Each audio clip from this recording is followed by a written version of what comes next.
حضرت مالک بن دینار فرماتے میں نے 60 حج کیے. ایک حج کے موقع پر میں نے بڑا رش دیکھا، لاکھوں کا اجتماع ہوا. میری باتوں کی سمجھ تو آ رہی ہے نا آپ دوستوں؟ جو نہیں بول رہے انہیں بھی آ رہی ہے نا؟ اللہ جزا دے. کہتے ہیں لاکھوں کا مجمع تھا تو میرے دل میں خیال آیا، میں نے کہا اے اللہ، اتنے لوگ آئے ہیں، ان کا حج قبول بھی ہوا ہے کہ نہیں؟ فرماتے ہیں میں سوچ رہا تھا تو رات کو نا خواب میں نے کسی کہنے والے کو کہتے ہوئے سنا کہ سب کا قبول ہو گیا ہے. بلخ کا رہنے والا محمد بن ہارون بلخی ہے، اس کا حج قبول نہیں. فرماتے ہیں شہروں کے علیحدہ علیحدہ خیمے لگتے تھے. اب بھی آپ حج کرنے جائیں تو پاکستانیوں کی رہائشیں علیحدہ ہوتی ہیں، انڈین کی علیحدہ، بنگلہ دیش کے علیحدہ، مصری، یمنی، سب لوگ علیحدہ علیحدہ رہائشیں ہوتی ہیں، جھنڈے لگے ہوتے ہیں ملکوں کے. کہتے ہیں میں نے سویرے اٹھ کے ڈھونڈنا شروع کر دیا، ڈھونڈتا ہوں وہ بندہ ملے. کہتے ہیں جہاں بلخ شہر کے لوگ رہتے تھے وہاں چلا گیا تو میں نے لوگوں سے پوچھا تم میں محمد بن ہارون بلخی کون ہے؟ لوگ کہنے لگے وہ تو بڑا نیک آدمی ہے، پرہیزگار ہے، بڑے بولے بالے، بڑے اللہ والے، ریاض آپ کو بس ہم ہی جانتے ہیں، وہ تو بڑا نیک ہے، پرہیزگار آدمی. میں نے کہا اچھا کہاں ہے؟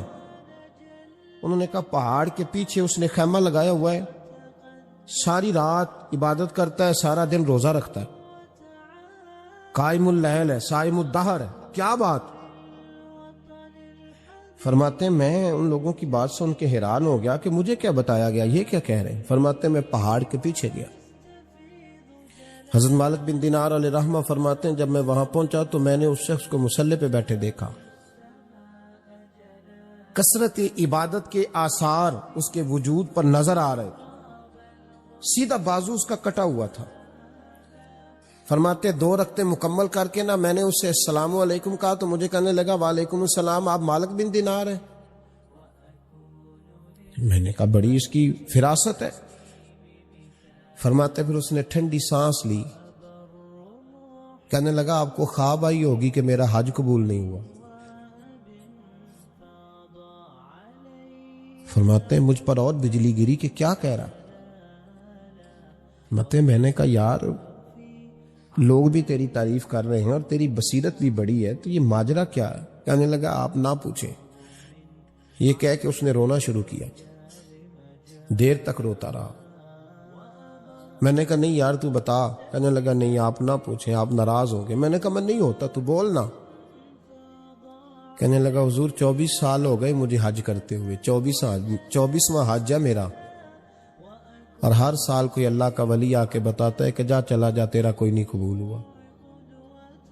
بے پروائی ویک سجن دی، جتھے کسے دی پیش نہ جاوے، اونے تاجاں والے در در رولے تے منگتیاں تخت بٹھاوے. آزم کسے نو کارا ملدا ہی کوئی کعبے او خالی آوے. کہتے ہیں اس نے مجھے کہا حضور 24واں حج ہے، ہر سال کوئی بتاتا ہے. میں نے کہا تیری غلطی. کہنے لگا میں اپنی ماں کا نافرمان.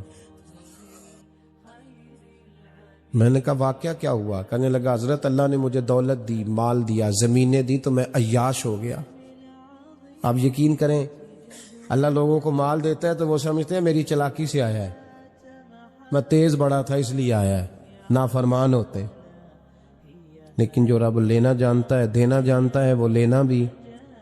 وارث شاہ مان کری نہ وارثاں دا، رب بے وارثہ کر کے مار دائی. لوگ بڑے سمارٹ بن جاتے ہیں، ان کی گفتگو میں بڑا تکبر ہوتا ہے، ان کے نگاہوں کے انداز میں بڑے وہ کہتے ہیں اوہ سب لوگ بیوقوف ہیں صرف میں سیانا ہوں، کام جو صحیح چل رہا ہے. او بھائی 1 منٹ لگتا ہے انسان کو بادشاہ سے فقیر ہونے میں. امام مالک بن دینار رحمت اللہ علیہ فرماتے ہیں مجھ سے کہنے لگا پیسے آئے تو میں عیاش ہو گیا. رمضان کا مہینہ تھا، عصر کے بعد میری اماں افطاری کی تیاری کر رہی تھی، میں گیا، میں نے کہا شراب پی ہوئی، اماں روٹی دے. تو اماں کہنے لگی شرم کر، شرم کر، روزہ رکھا نہیں تو جنہوں نے رکھا ہے ان کا تو خیال کر. کہتے اماں کی بات کا مجھے غصہ لگا، میں کہا کرتا ہوں بد نصیب ہے وہ بیٹا جس کا باپ اس سے بات کرتے ہوئے ڈرتا ہے کہ پتہ نہیں کہاں سے بولے گا. بد نصیب نہیں وہ بیٹا جس کی ماں اس سے بات کرتے ہوئے سہم جاتی ہے کہ پتہ نہیں کون سی بولی بولے گا. بد نصیب نہیں کہ ماں باپ بھی جس سے کھول کے بات نہ کر سکے. حضرت مالک بن دینار سے کہنے لگا اماں نے جب کہا نا شرم کر تو مجھے غصہ آیا, میں نے ماں کو تھپڑ مارا اور میری ماں جلتے ہوئے تندور میں گری. لوگوں نے مجھے پکڑ کے اندر بند کر دیا کمرے میں. ساری رات میں شور سنتا رہا پر نشے میں دھوت رہا. سویرے آنکھ کھلی تو میری بیوی بیگ باندھ رہی تھی. میں نے کہا کہاں جا رہی ہو؟ کہنے لگی جو ماں کا نہیں بنا میرا کیسے بنے گا. اور میں نے کہا میری اماں کا وہ تو لوگوں نے رات کو ہی دفن کر دی جنازہ پڑھ کے. تڑپ کے کہنے لگا مجھے کیوں نہیں بتایا؟ تو کہتے ہیں لوگ کہنے لگے تیری مرتی ہوئی ماں کہہ گئی تھی اسے میرا منہ نہ دیکھنے دینا. میرے جنازے کے قریب نہ آئے. حضرت مالک بن دینار فرماتے ہیں جب اس نے یہ بات سنائی تو میں نے بھی اس کے منہ پہ تھپڑ مارا. میں نے کہا تو اسی قابل ہے. کہتے ہیں وہ رونے لگا حضور دعا کرے اللہ مجھ سے راضی ہو جائے. کہنے لگا جب ماں کی انتقال کی خبر ملی تو میں نے کلاڑی لے کے وہ ہاتھ کاٹ دیا جس سے ماں کو مارا تھا. میں نے ساری جائیدادیں خیرات کر دیں. 24 سال ہو گئے, 24 سال.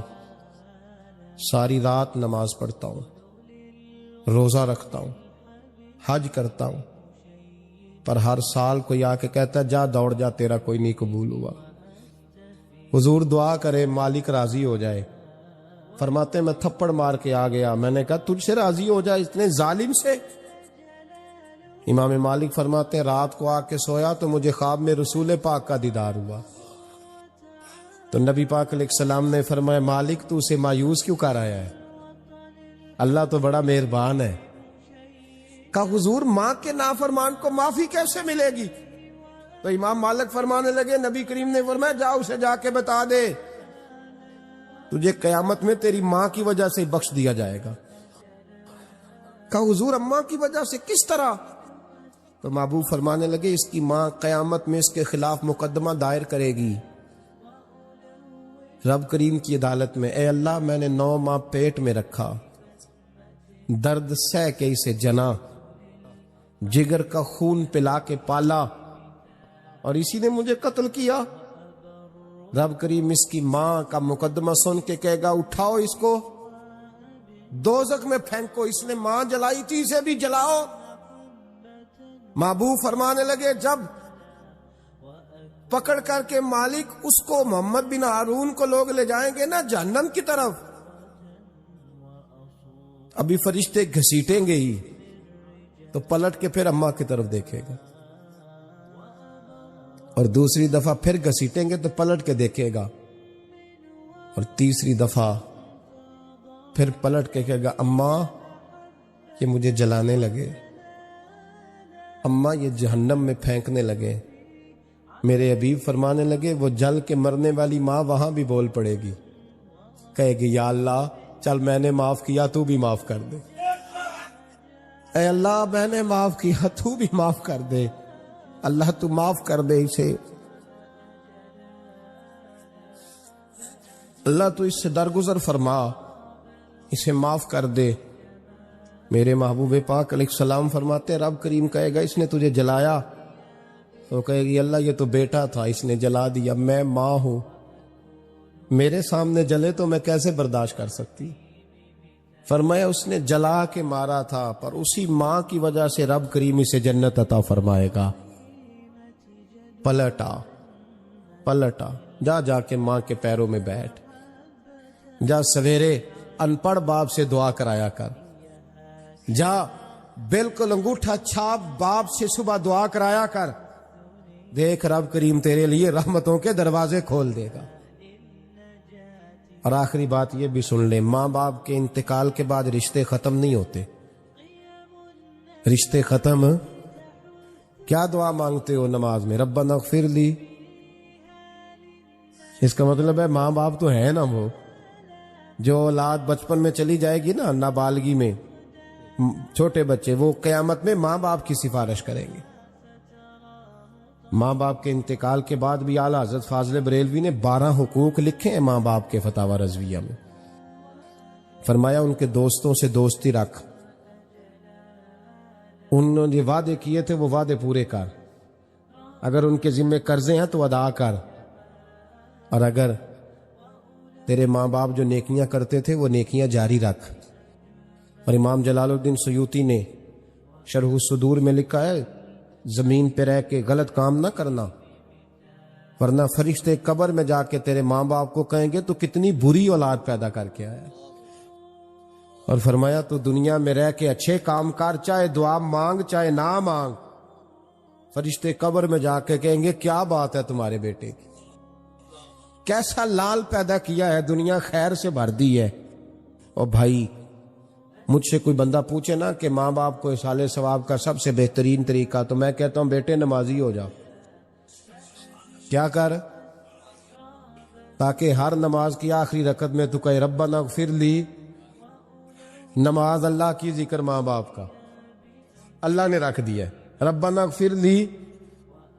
ہر نماز کی ہر آخری رکعت میں ختم شریف پڑھا جائے گا، اور نماز کے اندر پڑھیں گے انشاءاللہ تعالی، پڑھیں گے نماز انشاءاللہ، وعدہ نہیں کرا رہا. داڑھی کس کی سنت ہے؟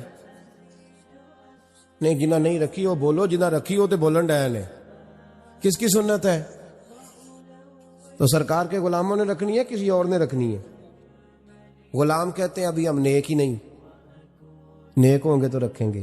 وہ خدا کے بندو نیک تو ساری زندگی بندہ نہیں ہوتا. کبھی کسی نے دعویٰ کیا ہے ولی غوث کتب نے کہ اب میں بالکل گناہ نہیں کرتا، میں پاک صاف ہو گیا ہوں؟ کیا ہے کبھی؟ یہ شیطان کا وسوسہ ہے. داڑھی حضور کی سنت ہے، اور رکھو تو نبی پاک کی مرضی کے رکھو، پوری مٹھی رکھو، اپنی مرضی کی نہ رکھو. جتنی مجھے اچھی لگتی ہے اتنی میں نے رکھ لی. ایک مٹھی داڑھی رکھیں. ساری دنیا کی ٹرینیں گزرتی ہیں تو گزر جائیں، نماز کا وقت نہیں گزرنا چاہیے. بس ختم ہو گئی بات. دنیا تو چند روز ہے، او پہ دس دیاں قبراں جنہ تے پھول پے، ادھروں کوئی نہیں جی آمدہ تے ادھروں لکھاں گئے. نماز سب سے پہلے، اس لیے کہ رب رسول کے بغیر ہمارا گزارا ہی نہیں، گزارا ہی نہیں. نماز، قرآن پاک اور درود و سلام، یہ قضا ہونا ہی نہیں چاہیے جو مرضی ہو جائے. اور ساتھ ساتھ سنت اور شریعت کا لحاظ کرنا سیکھیں. اور میری اپیل یہ ہے ہر عمارت پہ غلاف نہیں چڑھتا، صرف خانہ کعبہ پہ چڑھتا ہے. ہر کتاب کا غلاف نہیں ہوتا، صرف قرآن پاک کا ہوتا ہے. ہر بی بی کا پردہ نہیں ہوتا، صرف مسلمان عورت کا ہوتا ہے. جو چیزیں پردوں میں ہوتی ہیں نا وہ مقدس ہوتی ہیں. اور بھائی ٹافی سے بھی ریپر اتار دو تو مکھیاں بیٹھنے لگتی ہیں. تو جو بی بی پہ پردہ ہوگی اس پہ بری نظریں نہیں جمیں گی. ڈیوٹی ہے آپ کی، بیٹیوں کو پردہ کرائیں، بہنوں کو پردہ کرائیں، ماں باپ ماؤں کو گزارش کریں. پردہ حسن ہے مسلمان کا. جس گھر میں پردہ رہتا ہے اس گھر میں اللہ کے فرشتے رحمت نازل فرماتے ہیں. یہ کوئی فیشن، کوئی طریقہ، کوئی مطلب ہی نہیں ان چیزوں. با پردہ کریں اپنے گھروں کو. دعا کرتا ہوں اللہ تبارک و تعالی میری اس حاضری کو قبول فرمائے. اللہ آپ سب کا آنا قبول فرمائے. اور جو کچھ میں نے کہا اللہ تبارک و تعالی ہمارے دلوں میں، ہماری روحوں میں اس جذبے کو جاگزی فرمائے. آخر دعوانا. ایک بات کرنے کو سامنے کہا ہے میں کر دیتا ہوں. میں تقریر بھی اتنی کرتا ہوں 35-40 منٹ کی، یہاں تو کچھ زیادہ ہو گئی ہے میرا خیال ہے. تھوڑی بات کرنے کی کوشش کیا کرتا ہوں. چلو میری رائے یہ ہے کہ خوراک تھوڑی ہو تو ہضم جلدی ہو جاتی ہے. ارسلان صاحب سے میں نے کہا میرا کھانا نہ پکانا. میرا موقف یہ ہے کہ محفلیں سستی کرنی چاہیے تاکہ زیادہ ہونی شروع ہو جائیں. مہنگی بڑی ہیں اس لیے میں دس زیادہ ماڑا بندہ تے ہاتھ ہی نہیں نہ پاندا. تو میں کہا کرتا ہوں کہ کم سے کم خرچہ ہو. ہمارے کروڑوں روپیہ سالانہ لگتا ہے محفلوں پہ. اگر اربوں کہہ دوں تو پھر بھی بات غلط، لیکن اس کا رزلٹ ہمیں اس طرح کا نہیں ملتا جس طرح کا ملنا چاہیے. دیکھیں نا، آپ نے عظمت والدین پہ پروگرام کیا. میری رائے یہ ہے کہ حقوق زوجین پہ بھی ہونا چاہیے، اور شادی سے پہلے ہر بچے کو میاں بیوی کے حقوق کا پتہ ہونا چاہیے. بعد میں 3 طلاقیں دے کے آ جاتے ہیں، کہتے ہیں مینوں پتہ ہی نہیں سی. تو اگر پہلے پتہ کر لیں گے تو یہ تماشا نہیں لگے گا، لیکن یہ کام ہوتا نہیں. بہن بھائیوں کے حقوق پر بات ہونی چاہیے، یہ بڑے ضروری کام. اور یہ بھی سارا میرے نبی پاک کا میلاد ہی ہے، اس لیے کہ یہ باتیں مصطفیٰ نے سکھائی ہیں ہمیں صلی اللہ. ایک بات کہی حضرت نے، میں عرض کر دیتا ہوں. محدث ابن جوزی رحمۃ اللہ علیہ ایک بزرگ کے بارے میں فرماتے ہیں، وہ کہتے ہیں کہ بعض لوگوں نے تو ان کا اپنا نام لکھا ہے، اور بعض جگہ پہ ایک اور بزرگ کا ذکر ہے، اور بیان روایت حضرت محدث ابن جوزی فرماتے ہیں. وہ کہتے ہیں کہ میں گھر میں کوئی کام کرانا تھا، کام ہوتے ہیں نا چھوٹے موٹے گھر میں، تو فرماتے ہیں میں مزدور لینے گیا بغداد میں. چوکوں پہ مزدور ساری عمر کا مزدور ہی ہے نا بیچارہ. امیر تو امیر تر ہوتا جا رہا ہے اور غریب تر ہو. ہمارے تو پیر بھی لوگوں کو کہہ رہے ہیں فقیر ہو جاؤ، خود امیر ہوتے جاتے، خود روز بروز امیر ہو رہے ہیں، دنیا کو کہہ رہے ہیں فقیر ہو جاؤ. تم بھی تو تھوڑا فقر اختیار کرو نا بھائی، جو درس دے رہے ہو. اللہ ماشاءاللہ، سب کی بات نہیں کرتا. فرماتے ہیں کہ میں نا مزدور لینے گیا، بغداد کے چوک میں مزدور بیٹھے ہوتے تھے. تو میری ان مزدوروں میں سے نا ایک نوجوان بچے پہ نظر پڑی. بڑا کمزور سا وجود تھا، لیکن چہرے پر عبادت کا نشان تھا. ماتھا بتاتا تھا کہ نماز کا بڑا خیال رکھتا ہے. میں اس کے قریب گیا. چہرے بھی بڑا کچھ بتاتے ہیں نا، چہروں میں بھی بڑی رانائی ہوتی ہے. فرماتے ہیں میں قریب گیا، میں نے اس کو کہا بیٹے مزدوری کرو گے؟ تو کہنے لگا مزدوروں میں بیٹھا ہوں تو حضور مزدوری کے لیے ہی تو بیٹھا ہوں. تو میں نے کہا کہ چلو پھر. کہنے لگا نہیں میری کچھ شرطیں. میں نے کہا بتاؤ. کہنے لگا پہلی شرط یہ ہے کہ لوگ 4 دینار دیہاڑی لیتے ہیں، میں 3 دینار لوں گا. میں نے کہا یار تو بڑی بہترین ہے، باقی بھی اس طرح کی رکھ لے. اس نے کہا حضور دوسری شرط یہ ہے کہ میں آپ کی مکمل بات مانوں گا، لیکن جب اذان ہو جائے گی پھر آپ کی نہیں سنوں گا. تیسری بات اس نے یہ کی کہ حضور میں آپ کے گھر میں کام کروں گا پر آپ کے کسی سوال کا جواب نہیں دوں گا. کہتے ہیں میں نے کہا یار تو بڑا عجیب ہے، شرطیں تو مالکوں کی ہوتی ہیں. کہنے لگا جی بہرحال میں شرطیں لگا کے جاتا ہوں. فرماتے ہیں میں اسے گھر لے آیا. کام میں نے اس کو بتایا تو جو کام مزدور سارے دن میں کرتا ہے نا، اس نے 2 گھنٹے میں کر دیا. ہمارے مزدور سگریٹ پینے میں بھی تو آدھا گھنٹہ لگاتے ہیں نا، وہ چائے پینے جائیں تو پونا گھنٹہ وہاں. ان کو بھی تو دیانتداری کرنی چاہیے کہ نہیں کرنی چاہیے؟ نے معاہدہ کیا ہے نا جی، تو پورا اترنا چاہیے نا. کہتے 2 گھنٹے میں. اب کام جب بندہ شروع کراتا ہے تو کام اور نکل آتا ہے. کہتے کام میں نے اس کو اور بتا دیا، وہ کرنے لگا. اس نے مٹی نکال کے رکھی تھی باہر رستے میں، تو اذان ہو گئی زور کی. اس نے وہیں کدال چھوڑی کئی اور چلنے لگا. تو میرا بیٹا کہنے لگا اس کو ذرا برابر کر دو. کہنے لگا چپ کر جا، تیرے باپ سے بات ہوئی تھی، جب اذان ہوتی ہے تو میں کسی اور کی نہیں سنتا، صرف اللہ رسول کی سنتا ہوں. کہتے ہیں مسجد چلا گیا، نماز پڑھ کے آیا تو دوپہر کا وقت تھا. میری بی بی کہنے لگی اس کو کھانا کھا لے. کہتے ہیں ہم نے کہا کھانا کھا لو. تو کہنے لگا میں نے روزہ رکھا ہوا، رمضان بھی نہیں تھا، نفلی روزہ رکھا ہوا. فرماتے ہیں شام ہوئی، میں نے 3 دینار دیے. تو میں نے کہا تیرا نام کیا ہے؟ کہنے لگا میں نے آپ سے کہا تھا میں کسی سوال کا جواب نہیں دوں گا. وہ چلا گیا. اگلے دن میں پھر لینے گیا اسے، کام کچھ اور نکل آئے. تو لوگوں نے بتایا وہ صرف ہفتے والے دن آتا ہے. میں نے کہا کیوں؟ کہنے لگے جی وہ کہتا ہے میرا ہفتے کا خرچہ 3 دینار ہے، جب 3 دینار کما لیتا ہوں تو باقی سارا ٹائم اللہ رسول کی ذکر میں گزار دیا کرتا ہوں. فرماتے ہیں عجیب. اگلے ہفتے میں پھر لینے گیا، میں نے پورا ہفتہ انتظار کیا کہ کام اسی سے کرانا ہے. میں جب گیا تو میں نے کہا چلو. کہنے لگا میری شرطیں یاد ہے نا؟ اور میں نے کہا یاد ہے بھائی، ساتھ چل. فرماتے ہیں کام کرایا. 2-3 ہفتے وہ آتا رہا. ایک ہفتے میں گیا تو لوگوں نے کہا حضور آج نہیں آیا. کیوں؟ کہنے لگے بیمار ہو گئے. کہاں گھر ہے؟ کہنے لگے بغداد کے قبرستان کے پیچھے جو کچی آبادی ہے اس میں رہتا ہے. فرماتے میں گیا دروازے پہ دستک دی تو کہنے لگا حضور آپ ہیں؟ دروازہ کھلا ہے، آ جائیے۔ فرماتے ہیں میں اندر گیا تو میں نے کہا تمہیں کیسے پتا چلا میں آیا ہوں؟ کہنے لگا حضور اللہ والے ہو، آپ نہیں آنا تھا، ورنہ امیر تو غریبوں کا پتہ لینے کوئی نہیں آتے۔ کہتے میں قریب گیا تو کہنے لگا میں آپ کا انتظار کر رہا تھا، تیز بخار ہے، تپ رہا۔ جیب سے کچھ پیسے نکالے، کہنے لگا یہ پیسے رکھ لیں۔ ایک انگوٹھی نکالی، کہنے لگا حضور آج رات کو میرا انتقال ہو جائے گا، ان پیسوں کا کفن خرید کے صبح جنازہ پڑھ کے مجھے دفن کر دینا، اور جب دفن کرو تو یہ انگوٹھی لے کے عصر کے بعد ہارون رشید کے پاس جانا،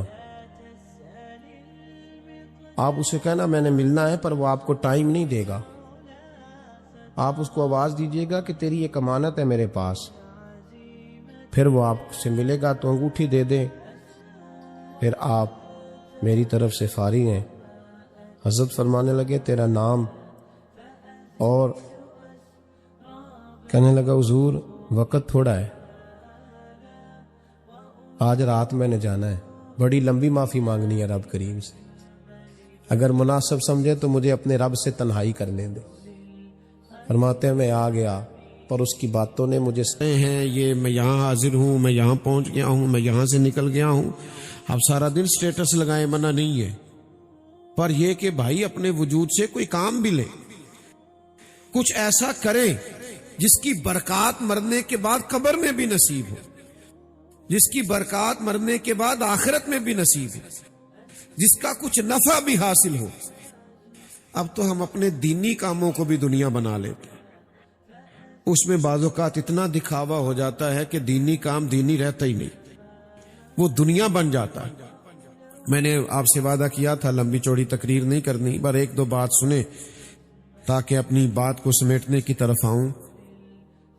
حضور علیہ السلام نے فرمایا ایک تاجر، محض تاجر تجارت کرتا ہے، یعنی اسلام آپ کو یہ نہیں کہتا کہ آپ سارے کاروبار چھوڑ دیں، نوکریاں چھوڑ دیں، تسبیحات لے لیں، مسجد میں بیٹھ جائیں، دنیا کا کوئی کام ہی نہ کریں۔ اسلام کہتا ہے سارے کام کرو، بس اپنی اپنی سیٹ پہ بیٹھ کے نا تو اللہ کے بندوں کا بھلا کرو۔